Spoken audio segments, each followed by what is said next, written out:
Hey, welcome to Graphic Policy Television GPTV. I'm Brett. In my hands is Queen of Snails by Maureen Burdock and published by Graphic Mundi. This is a really interesting graphic novel recently released. It's all about Maureen's life. It is kind of an autobiography in many ways, but it's not quite. Like, it goes through her life. It really examines major moments from her life, but really it's about Maureen examining the abuse throughout that life. It's a really fascinating graphic novel, and I'm kind of like really, it's one that I've been thinking about a lot once I finished reading it, and I'm not totally 100% sure what to think about it.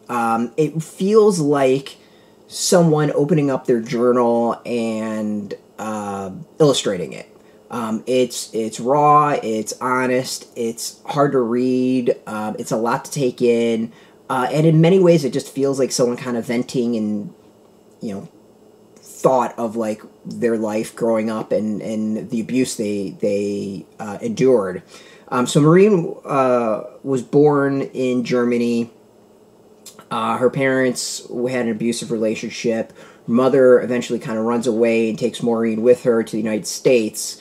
She finds out that, like, her grandmother waxes poetic about Nazi Germany, and says some messed up stuff.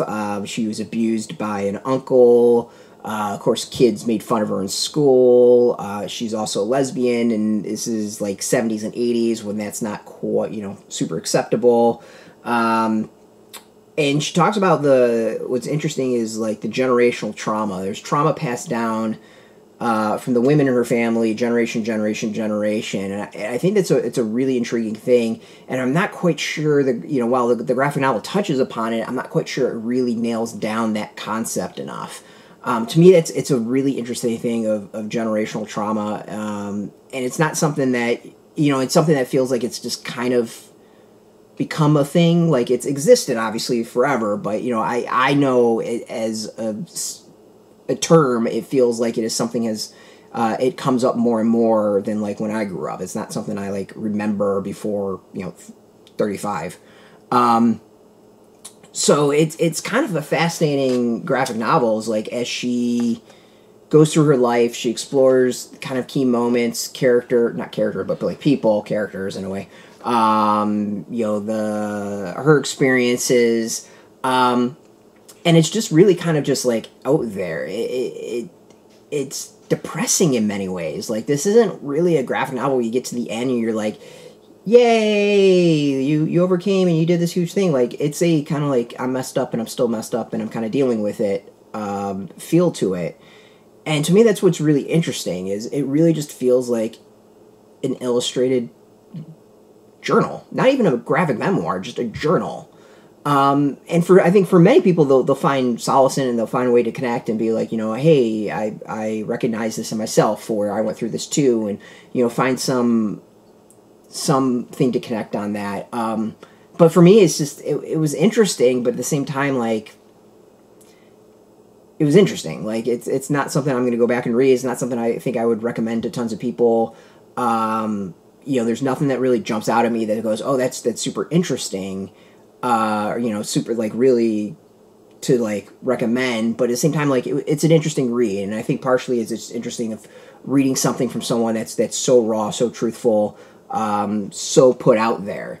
To me, I find that's the most intriguing part about it.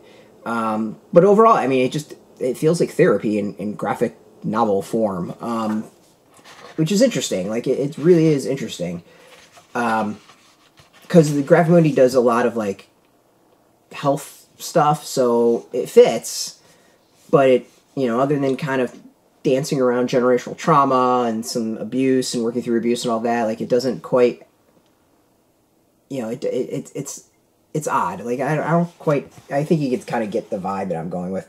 I think the art is really interesting. It's beautiful times, like, really, really beautiful, and, like, in a haunting way.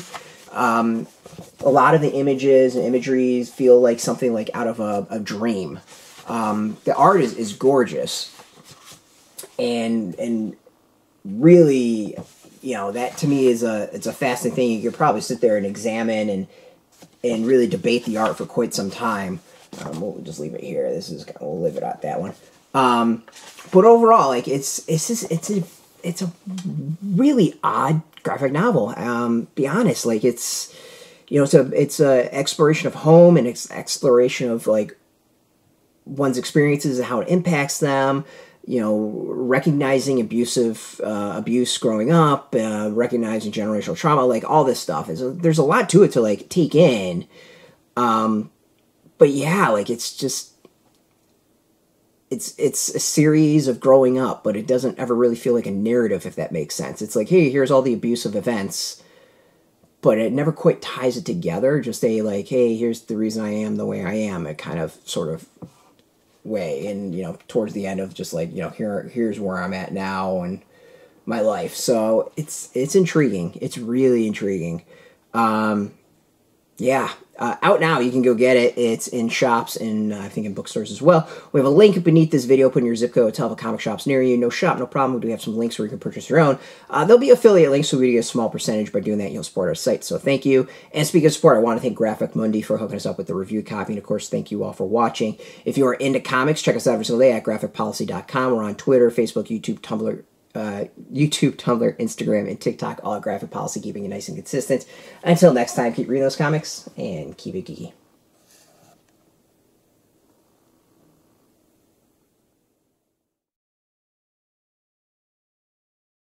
Hey, thanks for watching the previous video from Graphic Policy Television. Just by watching, you help support our site. Thank you so much. Now, if you're watching these videos, you probably care about geeky things like movies, television, comic books, toys, games, video games, you name it. You can go and subscribe right now to our YouTube channel to stay in touch and catch all the new videos, or check out our website at graphicpolicy.com. There's a nice link on this end of the video. But as always, thank you for watching. Keep on rocking and keep it geeky.